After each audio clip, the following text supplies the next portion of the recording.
हम डिटेल में डिस्कस करने वाले हैं कॉन्ट्रा फंड्स के बारे में। तो एग्जांपल के लिए हम एसबीआई कॉन्ट्रा फंड के डिटेल में देखेंगे।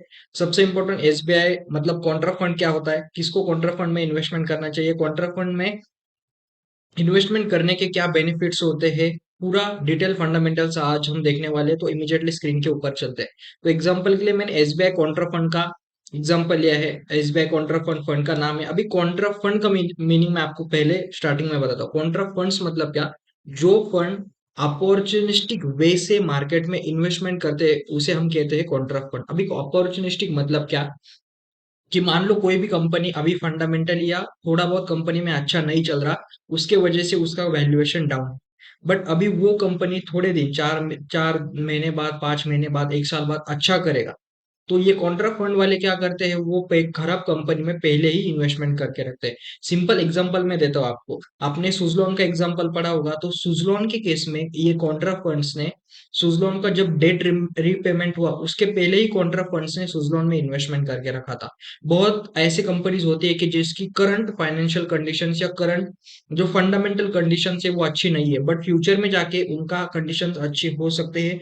कुछ न्यूज हो, कुछ और एक्स वाई जेड रीजन हो। अभी रीजन उनको कंफर्म होता है कि कंपनी में कुछ तो अच्छा होगा, तो वो पहले से ही कंपनी में इन्वेस्टमेंट करके रखते हैं। तो वो अपॉर्चुनिस्टिक वे में, जब कंपनी खराब परफॉर्मिंग है और उनको मालूम है कि कंपनी अच्छा परफॉर्म करेगी, तब वो इन्वेस्टमेंट करते हैं। तो अभी हम डिटेल में देखेंगे कि एसबीआई कॉन्ट्रा फंड्स में ऐसे कौन से स्टॉक्स है जिनके बारे में हम देखेंगे कि अभी खराब परफॉर्मेंस है और आगे जाके वो अच्छे बनेंगे। पहले तो एसबीआई कॉन्ट्रा फंड के हम डिटेल जान लेते हैं। ओपन एंडेड फंड है, इक्विटी फंड है।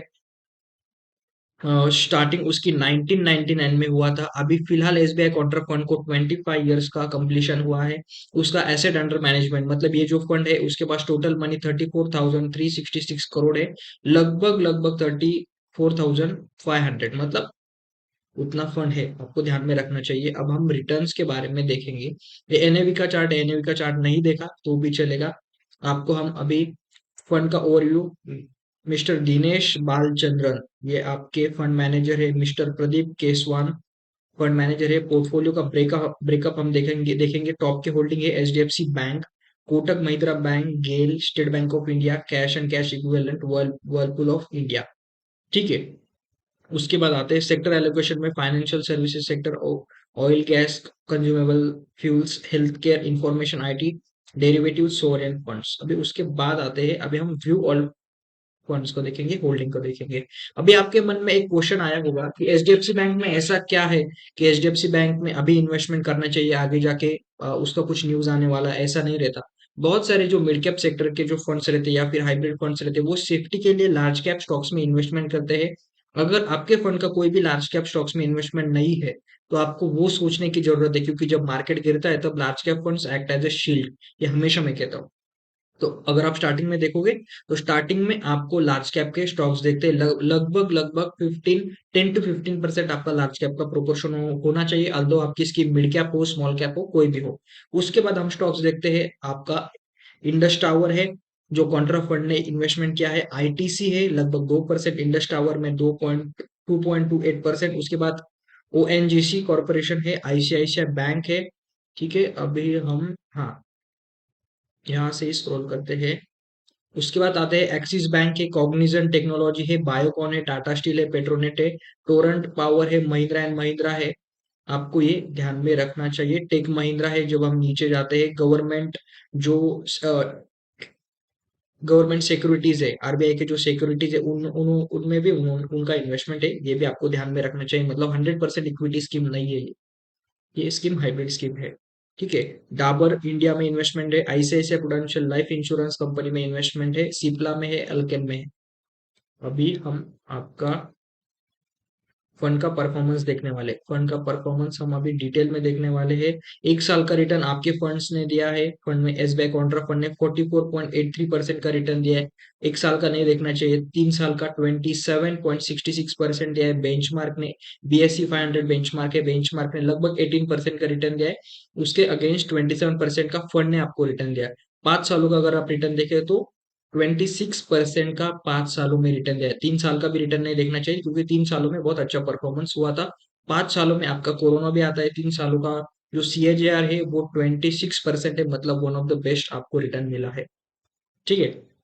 उसके बाद बेंचमार्क ने कितना दिया है आपको रिटर्न, 18% का। सिंस इंसेप्शन मतलब 1999 से आपको आपने अगर इन्वेस्टमेंट किया होता तो लगभग 20% का CAGR आपको ये स्कीम ने दिया है। मतलब बहुत ही ऐसे कम स्कीम है जिनका मतलब इतना लंबा समय कंप्लीट हुआ है। 25 years of SBI counter has been completed.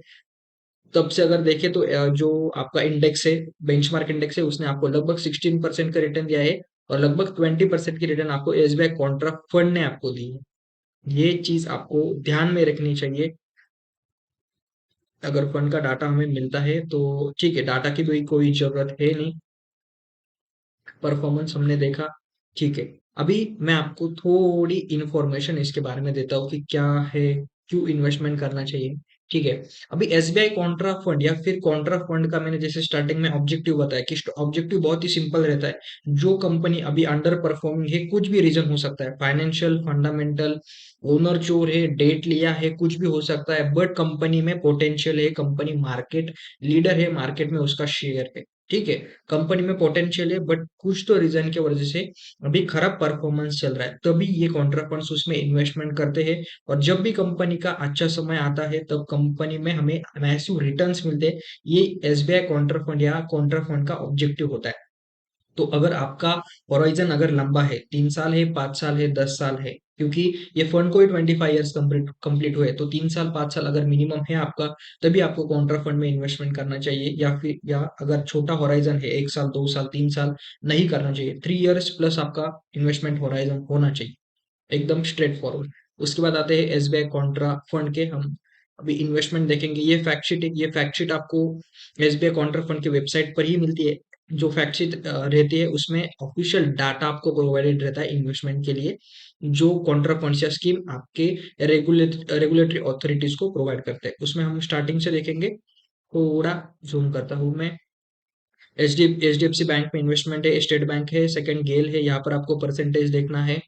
ठीक है, परसेंटेज AUM। उसके बाद रिलायंस है, ONGC है, वर्लपूल है, ICICI बैंक है, टोरेंट पावर है, एक्सिस बैंक है, टाटा स्टील है, पेट्रोनेट है, बायोकॉन है, Mahindra and Mahindra, Cipla, tech Mahindra, ICICI Prudential life insurance, Kotak, ITC, ACC, FNC, e commerce venture, Cummins India, power grid corporation, Hindalco, CESEC, life insurance corporation, national aluminium company, Astra DM health care, the Federal bank, Tata motors, GR infra project. मैं आपको एक चीज बता देता हूँ। अभी आपने सोचा होगा कि बहुत ये जो कंपनीज है, ये स्टार्टिंग में आपको लार्ज कैप कंपनी बहुत दिखते हैं। अगर आप पिछले 3 सालों से देखोगे तो पिछले 3 सालों में मिड कैप और स्मॉल कैप ने मैसिव रिटर्न दिए, बट लार्ज कैप एक कंपेरेटिवली बहुत कम भागा है।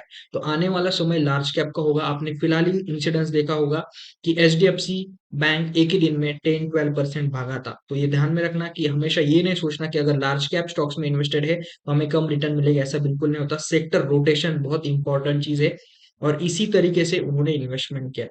तो ध्यान में रखना, अगर 3 साल से बड़ा आपका होराइजन हो तो आपको हमेशा इन्वेस्टमेंट करना चाहिए। कॉन्ट्रा फंड में आपको 5 to 10% का आपका शेयर होना चाहिए पोर्टफोलियो में से। यहाँ तक अगर आपने वीडियो देखा होगा, एनालिसिस अगर आपको अच्छा लगा होगा, तो सब्सक्राइब करना, लाइक करना वीडियो देखने के लिए। Thank you very much, have a great day.